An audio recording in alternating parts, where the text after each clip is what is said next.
malam semuanya. Kita ketemu lagi di minggu ketiga berarti ya. Masuk minggu ketiga. Ya, jadi hari ini kita akan ngobrol santai mengenai latihan cold exposure. Ya, karena judulnya autofagi itu pendekatannya banyak sih. Makanya kalau kita lihat pada sebagian kelas-kelas di luar sana gitu ya, mereka ambil sebagian lewat jalur puasa gitu kan. Makanya yang diajarin ya puasa aja sampai gula darahnya sekian, lalu harus sekian puluh jam, harus sekian hari water fasting begitu. Ya nggak apa-apa, memang pemahamannya lewat jalur puasa. Ibaratnya kayak dari sini pengen ke Taman Mini gitu kan, tahunya TBC Matupang aja. Ya nggak apa-apa juga kan. Itu jalannya nggak salah begitu, memang jalannya bener gitu, jurnalnya pun bilang begitu. Jadi bisa kita pakai jalur puasa. Ada lagi pakai orang-orang yang olahragawan, misalnya yang sangat aktif sekali, dinamis gitu kan, dia pakai jalurnya jalur fisik, aktivitas fisik. Misalnya diajak berlari, diajak bersepeda, ya itu juga menginduksi autofagi. 20 menit sampai 80 menit, jika kita rutin every single day melakukan seperti itu ya, autofaginya terpicu juga. Makanya orang-orang yang sering lari gitu kan, misalnya maraton gitu, ultra maraton atau berapalah begitu, berapa kilometer gitu, berapa puluh kilo, ya mereka awet muda dan sehat kan. Ada lagi kalau misalnya orang itu memang bodybuilder gitu kan, dia pakai pendekatan latihan beban, bisa juga, nggak ada masalah. Jadi masing-masing ada jalannya. Nah, yang ingin diperkenalkan di sini adalah ada jalur olah napas yang orang belum banyak tahu gitu kan. Nah, karena orang belum banyak tahu, ya ini kita perkenalkan bahwa bisa loh pakai jalur olah napas gitu. Dan bisa kita kombinasikan selama rasional dan kita pilih gerakan-gerakan atau aktivitas yang tidak memberatkan bagi badan. Jadi kalau misalnya memberatkan ya jangan. Maka dari itu saya pilihkan yang paling minimalis begitu. Yang ini pun saya terapkan pada pasien-pasien saya dalam batas-batas tertentu. Jadi artinya kalau pasiennya secara mobilitas tidak memungkinkan untuk melakukan aktivitas fisik, ya saya nggak kasih, tapi saya ganti pakai yang lain begitu. Jadi pengetahuan ini nanti bisa dipakai seluruhnya, dalam arti jika memang kita mampu melakukan seluruhnya, maka dilakukan seluruhnya. Jika tidak, dilakukan sebagian sesuai dengan kemampuan. Sesuai dengan kemampuan. Seperti itu. Jadi kalau jalur IF-nya dirasa berat, misalnya, wah berat sekali mas, kalau harus 36 jam nggak berani saya. 17 jam aja udah kelingan misalnya begitu. Ya udah, IF-nya cukup di 16 jam. Tapi latihan fisiknya dan olah napasnya dan latihan S-nya bisa nggak? Oh kalau bisa ya udah lakukan. Jadi jalur-jalur lain itu mendukung ke arah situ. Karena di jurnal kan sudah disebutkan, bahkan dengan 12 jam puasa pun bisa memicu autofagi. Tetapi ada syaratnya, yakni badan orang itu secara fisik terlatih. Bagaimana ciri badan fisik terlatih itu? Nah, makanya saya bikin di situ kriterianya bisa push up 40 kali. 40 kali itu dengan normal biasa-biasa saja ya, sama kayak kita push up 5 kali lah, kira-kira begitu rasanya. Tapi kalau 40 kali kitanya tuh berjuang dengan keras gitu ya, aduh sampai mukanya jelek begitu istilahnya, ya kita belum terlatih berarti. Harus mukanya muka santai, bahkan kalau direkam masih bisa sambil ngobrol, masih bisa senyum ketawa-ketawa. Kalau udah jelek mukanya ya berarti memang kita belum mampu melakukan push up 40 kali. Itulah kenapa dilakukan secara berjenjang, 20 kali dulu dan seterusnya. Dan itu ada rujukan jurnalnya. Dengan pasien sekian banyak, membandingkan kemampuan push up 40, 20, di bawah 10, itu ternyata problem kardiovaskularnya lebih kecil resikonya bagi mereka yang mampu melakukan push up di atas 40 kali. Tapi bukan dengan pemaksaan yang membuat muka kita jelek. Kira-kira begitu logikanya tuh. Tapi dengan nyantai, sama kayak kita push up 5 kali, nyantai. Diajak ngobrol, Mas Muksin mau kemana? Oh iya ini saya lagi nonton TV. Push up 5 kali bisa jawab begitu. Coba push up 30 kali, bisa nggak jawab begitu? Belum tentu kan? Apalagi push up 40 kali. Nah, belum tentu. Nah, artinya sampai tahap di mana kita bisa melakukan push up 40 kali dengan ringan, itu berarti kardiovaskular kita bagus, otot-otot kita, pembuluh darah, segala macam udah baik jantung kita. Maka kita bisa masuk pada kriteria yang 12 jam puasa untuk menuju autofagi. Kemudian jalur jalan kaki. Nah, ini latihan yang dipilihkan yang paling gampang di antara jenis latihan lain. Ada yang disebut dengan super circuit training. Super circuit training itu kombinasi antara kardio, beban, dan interval training. Tapi ini nggak mungkin dilakukan oleh orang-orang sepuh, begitu berat. Namanya super circuit training. Jadi kombinasi antara kardio, beban, dan interval training. Maksudnya gimana? Ya contohnya misalnya push up dulu 10 kali, setelah itu lari. Wah, kayak atlet gitu. Setelah push up 10 kali, lari. Setelah lari, push up lagi. Kemudian lari lagi. Push up lagi, lari lagi. Kira-kira begitu. Nanti latihan bebannya bisa apa saja, bisa kombinasi dengan squat jump, bisa dengan push up, bisa dengan sit up, pokoknya ada latihan bebannya lah. Setelah itu kombinasikan dengan kardio dan dengan interval. Itu lebih berat lagi, kayak model atlet begitu, dan itu akan menginduksi autofagi lebih besar, tetapi konsekuensinya kita lebih berat dalam melakukan itu. Maka saya pilihkan yang ringan, yang ada dasar jurnalnya dengan 20 sampai 30 menit sudah cukup untuk memicu autofagi dalam batas-batas tertentu. Maka sebuah latihan, program latihan harus disusun batasan-batasannya. Kalau batasan-batasannya nggak disusun, kita akan terlalu jauh lewatnya berpikirnya begitu. Makanya sama kayak kasus penurunan gula darah. Jika batasan-batasannya tidak ditentukan atau tidak dipahami dengan benar, kita akan selalu ketakutan dengan yang namanya karbo. Seakan karbo itu penjahat kelas berat begitu. Seakan karbo itu musuh utama yang bikin kita penyakitan. Artinya kita nggak ngerti bagaimana mekanisme itu terjadi di badan. Bahwa iya dia menyumbang 100% konversi glukosa di badan, iya memang betul begitu. Tetapi dia bukan satu-satunya sumber yang bermasalah. Cara kita memanage pun bisa jadi bermasalah. Apakah water fasting bagus? Pada satu kasus, iya bagus. Tapi kalau dilakukan secara serampangan, jadi jelek. Orang akan malnutrisi. Orang akan kurang nutrisi. Misalnya dia nggak peduli tentang air. Dia nggak ada pengetahuan tentang water fasting. Cuman modal kuat-kuatan aja. Yang penting dia rasa kuat, maka dia water fasting. Nggak boleh, ada pengetahuannya, maka harus diawasi. Itulah kenapa di kelas ini saya tidak membolehkan orang langsung lompat ke 36 jam. Sebelum dia melewati 23 jam seminggu sekali. Maksimal 23 jam seminggu 2 kali. Dilakukan itu dulu. Tapi saya rasa masih kuat. Iya, saya ngerti. Sama kayak misalnya push up 15 kali. Terus sampai 20 kuat nggak? Kalau dipaksakan kuat. Tapi tujuannya bukan itu. Tujuannya adaptasi dulu. Sabar, adaptasi. Sampai nanti otak kita terbiasa. 4 minggu ketika kita lakukan seminggu sekali 23 jam atau 1 meal a day. Kemudian minggu berikutnya 1 meal a day lagi, sekali seminggu, lalu boleh dinaikkan di minggu ketiga, misalnya seminggu 2 kali 1 meal a day-nya, di minggu keempat seminggu 2 kali 1 meal a day-nya. Jadi begitu masuk bulan kedua, artinya minggu kelima, kita pengen nambah 6 jam lagi, bisa, dan ringan sekali nantinya. Nah maksudnya ke situ. Bisa nggak di minggu pertama saya langsung hajar mas ke 28 atau ke 30 jam? Bisa. Tetapi nanti ada pengetahuan tambahan mengenai water fasting yang kita belum pahami. Apa yang terjadi ketika tubuh kita water fasting? Apa yang hilang? Ya kan? Karena orang nggak makan selama katakanlah 28 jam, katakanlah begitu ya, atau 30 jam misalnya begitu. Itu udah pasti kan ada sesuatu yang hilang secara drastis di situ. Nutrisi pasti hilang banyak, mineral pasti hilang banyak. Bahaya kalau misalnya kita kekurangan elektrolit misalnya begitu. Nah, problemnya adalah ngerti nggak elektrolit itu apa gitu kan? Berarti kan harus masuk selama water fasting elektrolit itu. Sumbernya dari mana elektroditnya? Kalau nggak diisi, ya kita kan kekurangan. Mineral-mineral sumbernya dari mana? Mana yang boleh diminum yang tidak membatalkan water fastingnya? Nah, itu pengetahuan yang nanti diberikan di bulan kedua secara bertahap. Sama kayak pengetahuan cold exposure malam ini.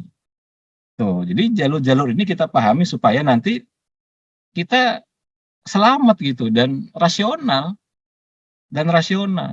Makanya batasnya di metode ini adalah tidak mewajibkan seseorang untuk menjadi seumur hidup ketosis. Untuk seumur hidup tidak makan karbo, untuk seumur hidup pakai keton. Saya tidak mewajibkan, itu adalah pilihan pribadi. Tapi metodenya atau pengetahuan dari saya mengajarkan kita berdiri di tengah-tengah. Jika kita masih tetap mengkonsumsi karbo, ini loh ada pengetahuan mengenai food order, yang kalau kita ikuti pola ini, di mana makan kita diatur yang mana harus duluan dikonsumsi, ini terjadi penurunan glukosa postprandial 30-40%. Kan lumayan. Dan itu sudah dibuktikan sama beberapa teman yang mempraktekkan pola ini. Dan kita pun jadi cepat kenyang. Lalu ada lagi loh pengetahuan, di mana ketika karbo kompleks atau karbohidrat ditetesi, atau direndam atau dikasih dengan cairan asam atau makanan fermented asam gitu ya, fermented acid gitu, fermentasi lah katakanlah begitu, seperti kombucha atau sauerkraut atau kimchi begitu, itu ternyata ditambahkan lemon atau cuka apel, itu ternyata menurunkan indeks glikemik dari makanan itu dari 30 sampai 50%. Itu bagi mereka yang makan karbo ini sangat bermanfaat sekali pengetahuan ini. Bagaimana bagi mereka yang tidak menjalani yang bagi mereka yang menjalani makan yang ekstrim misalnya begitu, tetap bisa dipakai kan? Karena bagi mereka yang ketogenik biasa kan daging dan sayuran yang dimakan. Nah, maka dahulukan daging dulu, sayurannya ada di belakang. Jadi nggak bareng-bareng tuh. Bisa dipakai juga food ordernya, karena di food ordernya disebutkan di jurnalnya. Ada yang meneliti karbonya duluan, kemudian ada yang meneliti, jurnalnya pun memberitahukan ada yang karbo duluan, ada yang protein, baru karbo belakangan, ada yang sayuran duluan, karbo belakangan, ada yang protein plus sayur dan karbo belakangan. Nah kan pilihannya kan jadi meluas begitu. Ini bagi mereka yang berdiri pada sisi tetap mengkonsumsi karbo. Itu pilihan. Kita nggak bisa bilang ini salah. Kita nggak bisa bilang ini jelek. Oh itu pilihan hidup dia. Kalau nggak percaya, bagi ikut kelas saya yang di Graha itu, ada pamannya Mas Muksin namanya Pak Sapi. Orangnya sangat semangat sekali. Dia cerita bahwa dia nggak bisa kalau nggak makan nasi. Itu dari kecil dia sudah dibenamkan pengetahuan tentang makan nasi. Jadi nggak bisa kalau dia nggak makan nasi. Begitu saya tunjukin hasil penelitian ini dipraktekkan dan terbukti. Maka sekarang gula darah setelah makannya ya terjaga di bawah 200. Nah bagi mereka-mereka yang memilih jalan hidup itu, ini ada solusinya. Kan gitu. Nah baru kemudian kita bergeser bagi mereka yang memilih untuk tidak mengkonsumsi karbo, berarti artinya dia masuk pada jenis diet namanya carnivore diet atau diet karnivora. Jadi siapapun mereka yang tidak mengkonsumsi karbo sama sekali, itu masuk pada kriteria diet karnivora. Yang populer seperti itu istilahnya, diet karnivora. Ya itu pilihan dia, nggak ada masalah gitu kan. Atau mereka mau kombinasi dengan ketogenik biasa. Berarti daging boleh dimakan, sayuran juga boleh dimakan. Karbonya dibatasi maksimal hanya 50 gram per hari. Kalau very low carbs itu maksimal 20 gram per hari. Nah itu pun pilihan hidup dia. Sampai pada tahap di mana tubuhnya sudah mampu untuk switch dari glukosa ke keton dan mampu balik lagi dari keton ke glukosa tanpa ada masalah berarti. Jadi berada di tengah-tengah itu adalah pilihan. Sama seperti seseorang memilih untuk tetap mengkonsumsi karbo dan sama ketika seorang memilih untuk tidak mengkonsumsi karbo atau mengkonsumsi sangat sedikit karbo. Nah, jembatan di antara itu apa? Ya, ini puasa. Gitu puasa. Makanya dibatasi di pola makan alamiah ini maksimal 2 kali sehari. Dengan seminggu sekali menggunakan 1 meal a day. Nggak ada masalah dengan itu kan. Karena glukosanya tetap dibakar setiap hari. Nah, olah napasnya paralel dengan itu. Makanya pada setiap lifestyle pada sebuah pola makan, biasanya nggak berdiri sendirian pola makannya. Misalnya kayak ketofastosis, ya ini ketogenik plus fasting. Itu dia ada pilar-pilarnya, ada pilar olahraganya, ada pilar stress management, ada pilar tidurnya dan sebagainya. Nah, pilar-pilar itu harus dilakukan semua, nggak cuma sekedar puasa saja. Gitu, nggak cuma sekedar puasa saja atau nggak cuma sekedar cut karbo saja. Pilar-pilarnya harus dijalankan. Nah, maka di sini ada pilar-pilarnya, ini olah napasnya ada, latihan fisik yang ringan sudah dipilihkan, kardio yang ringan sudah dipilihkan, ini jalan kaki yang nyaris semua orang bisa dan murah dan mudah. Lalu latihan resistance training atau latihan beban, plank, dan push up. Dan semua ada dasar jurnalnya. Nah, baru yang keempat adalah menggunakan es. Menggunakan es untuk menginduksi memicu otofagi. Kenapa saya nggak masukin tidur? Nah, pengetahuannya belum sampai ke situ nanti. 4 ini saja dilakukan dengan benar, badan kita akan enak sekali. Akan enak sekali. Nah, seperti itu. Jadi ini masalah cara kita memilih, cara kita memilih. Jadi rasional. Makanya di sini nggak pro banget atau nggak menghakimi sebuah pola makan karena setiap pola makan itu ada pertimbangan sainsnya. Kenapa didesain seperti itu? Mereka yang memilih mengkarbo, mereka yang memilih tidak mengkarbo, mereka yang memilih karbonya sangat sedikit atau super sedikit, itu ada dasarnya semua. Jadi kita menghormati pilihan atas dasar perbedaan itu. Oke, sekarang kita lihat pada teori mengenai cold exposure. Kenapa ini penting? Ya karena ini latihan yang gampang ya, latihan yang mudah sekali untuk dilakukan, kemudian bahannya murah, nyaris semua dari kita punya kulkas ya, punya freezer. Kalaupun harus beli alatnya pun murah sekali, namanya ice bag. Ice bag itu ya seperti ya kecil lah, kayak tas kecil begitu, ice bag. Dan ini efeknya luar biasa. Jadi cold exposure.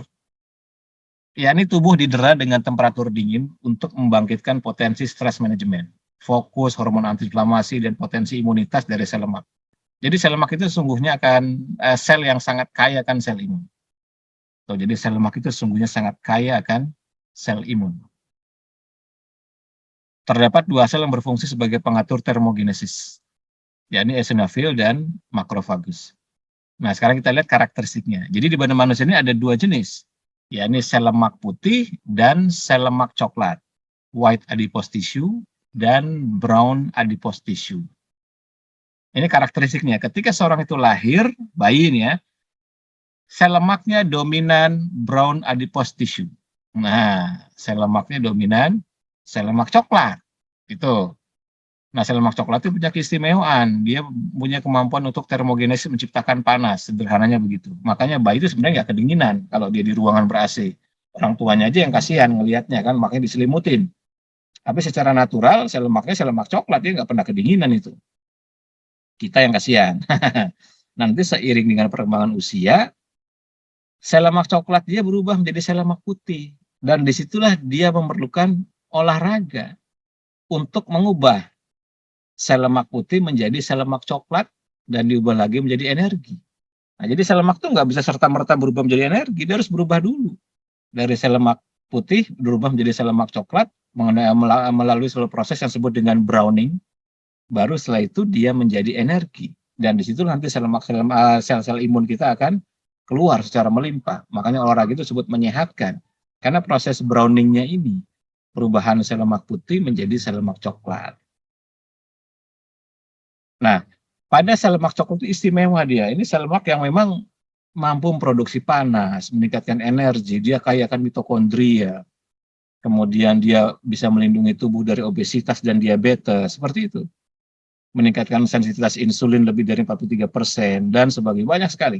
Merupakan agen anti diabetes dan anti obesitas. Nah, makanya orang-orang yang rajin olahraga, yang tubuhnya sering diajak untuk mengubah dari sel lemak putih menjadi sel lemak coklat itu, dia nggak kena diabetes tuh. Umumnya begitu kalau dia sering olahraga. Makanya orang-orang yang sering maraton, sering lari kah, atau perenang segala macam, pasti terjaga. Asal dia rutin latihannya, nggak angin-anginan. Insulinnya baik, dia nggak diabetes, dia juga nggak obesitas gitu kan. Kita nggak pernah jumpai pelari-pelari obesitas kan, atau pelari sprint gitu kan obesitas, kita nggak pernah jumpai kayak gitu. Nah, jadi karena memang istimewa sekali sel lemak coklat, tapi dia nggak serta-merta pada orang dewasa itu sel lemak coklat jumlahnya banyak. Pada orang dewasa sel lemak coklat jumlahnya sedikit. Yang lebih banyak adalah sel lemak putih. Maka dilakukan upaya untuk mengubah sel lemak putih menjadi sel lemak coklat. Nah, dasarnya di situ. Jadi harus ada upaya ikhtiar untuk mengubah. Nah, ikhtiar ini nanti bisa macam-macam pendekatannya.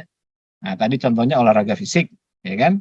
Nanti di sini ada lagi cold exposure. Jadi kita membiarkan kulit kita terpapar oleh hawa dingin yang ekstrim. Ketika kulit kita terpapar oleh hawa dingin yang ekstrim, otot kita akan berkontraksi. Akan terjadi kondisi menggigil dulu pertamanya.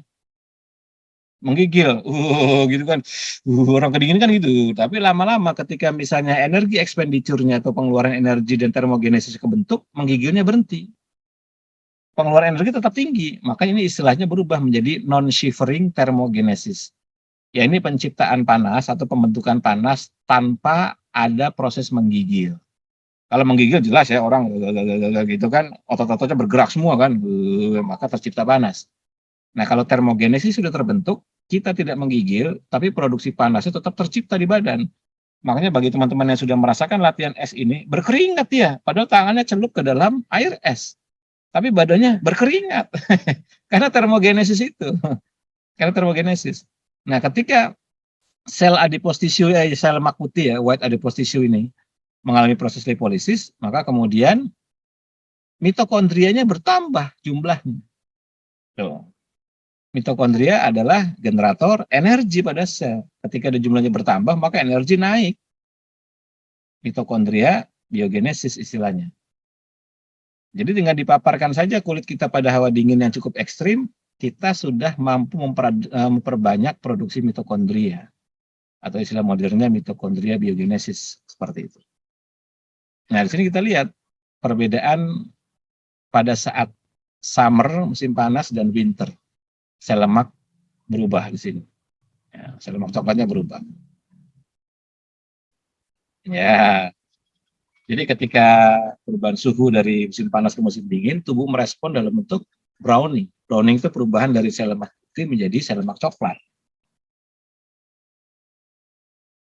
Nah, di sini pun kelihatan brown adipose tissue, BAT itu singkatan dari brown adipose tissue. Ketika tubuh manusia 6 minggu latihan cold exposure, terjadi penurunan pada massa lemak, penurunan berat badan, asam lemak bebas meningkat, energi meningkat. Sehingga tubuh kita memungkinkan untuk memproduksi lebih banyak, mengkonversi lebih banyak lagi sel lemak coklat menjadi energi. Jadi kelihatan dari sini. Selama 6 minggu. Ini latihan gampang sekali. Latihan yang gampang sekali. Dibandingkan kontrol, di sini kontrol itu berarti mereka tidak melakukan apapun ya. 6 minggu dilatih dengan memaparkan tubuh dengan hawa dingin, maka terjadi kenaikan yang signifikan. Ya kan, di sini gula darahnya turun, kemudian insulinnya terjaga dan sebagainya, lemak tubuhnya, kemudian berat badannya ikut turun. Latihannya gampang sekali. Dan yang paling utama adalah sel imunnya yang keluar dari pecah sel lemak itu. Itu yang kita juga mau cari begitu.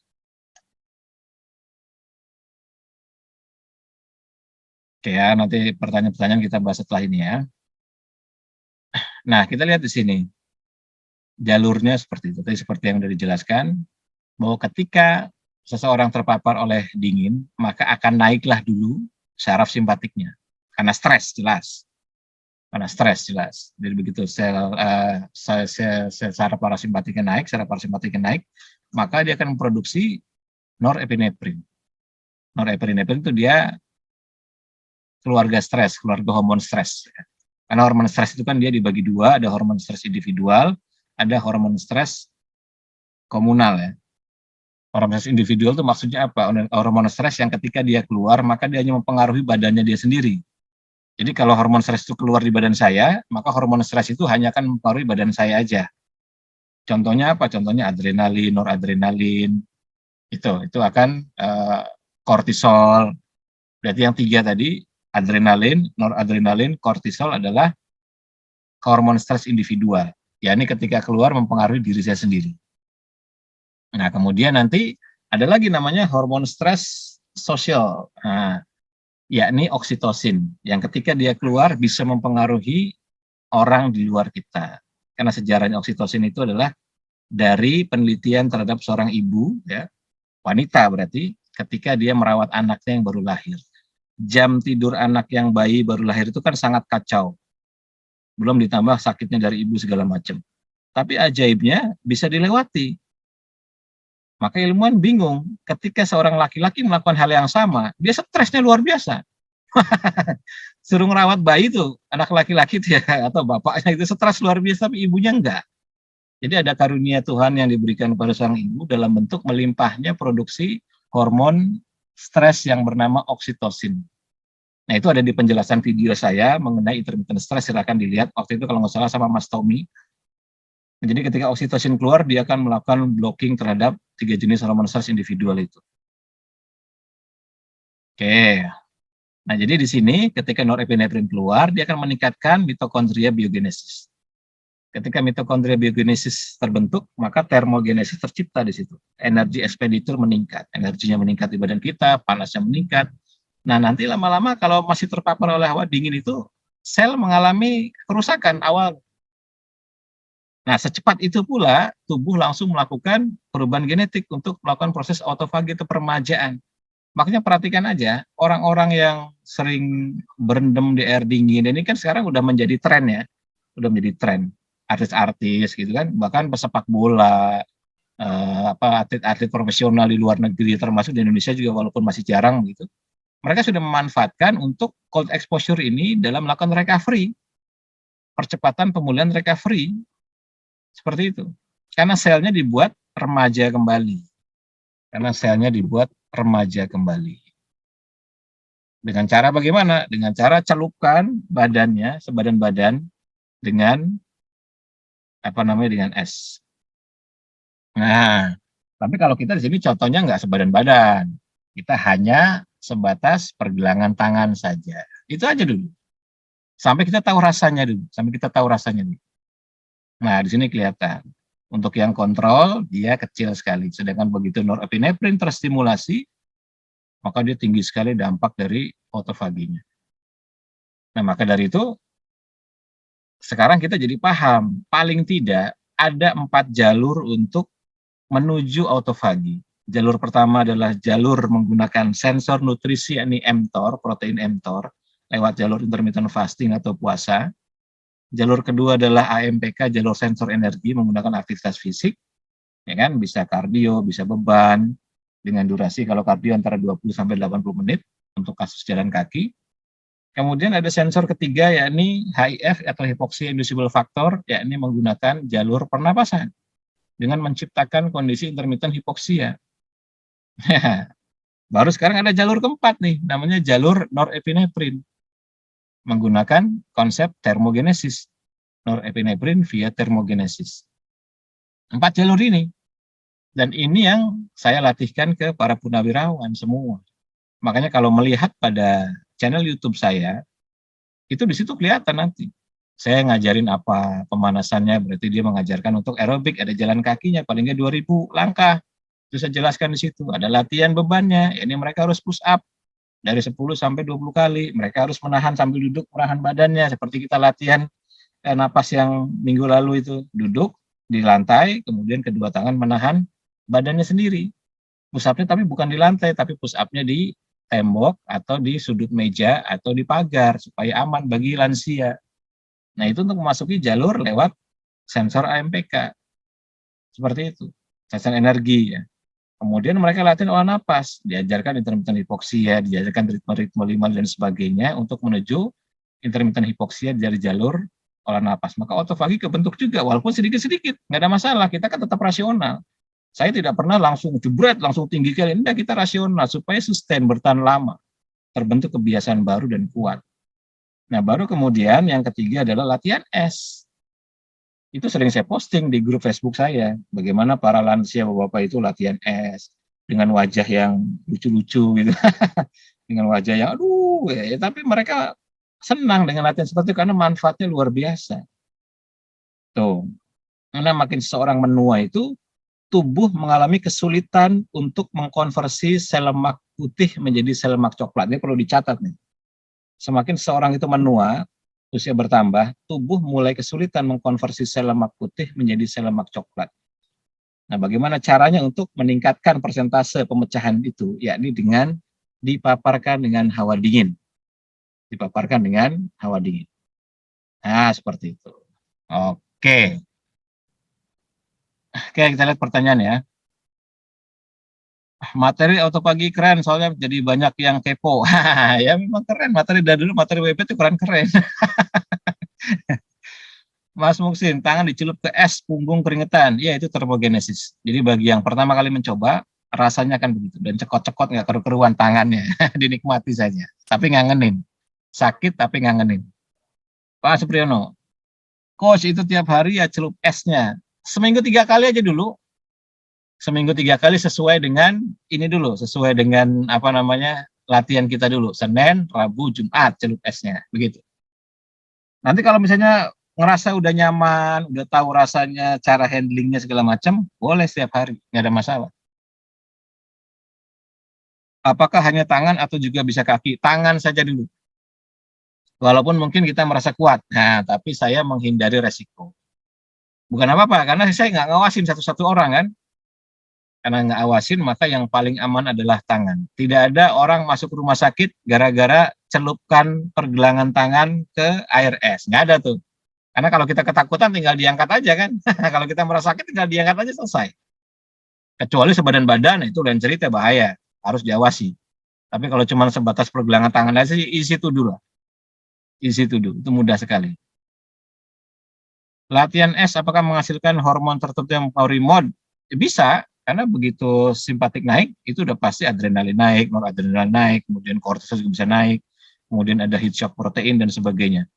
Jika kita tidak berhasil mengkondisikan sikap mental saat berlatih es, yang ada kita takut, lalu akan diangkat tangannya begitu. Nanti kita ada latihannya supaya kita belajar beradaptasi pada situasi yang nggak nyaman, merasa nyaman pada ketidaknyamanan, seperti itu. Mas Irfan, kalau langsung dimasukin ke freezer, tangannya bisa nggak? Ini sih saran saya jangan lah. Pokoknya siapin aja dulu esnya, lalu kemudian masukin ke baskom yang diisi air gitu ya. Jadi jangan buka freezer lalu tangannya masukin ke freezer. Ya kan kebuka itu karena nggak tertutup kan, jadi nggak dingin. Kecuali telapak tangan kita nempel ke bunga-bunga esnya gitu. Kecuali telapak tangan kita nempel, tapi ya itu nggak efektif karena punggung tangannya juga nggak kena es kan. Yang nempel hanya telapak tangannya aja. Dan ketika freezernya agak gede kebuka, ya dinginnya itu tuh bercampur dengan udara luar. Makanya di contoh yang saya kirimkan itu di grup, itu kan saya kirim foto sama video tuh. Nah yang kayak gitu, melakukan yang kayak gitu. Nggak saya kirim videonya tangan saya masuk freezer. Nah yang saya kirim kan video sama fotonya itu kan contoh ada baskom kecil-kecil ya kan dengan es. Lalu ada videonya di situ di mana di Angkatan Laut itu untuk kelas-kelas purnawirawan saya itu setiap latihan kita siapkan sebanyak itu. Jadi kalau pesertanya 30 orang ya sebanyak itu pula embernya kita siapkan atau baskomnya.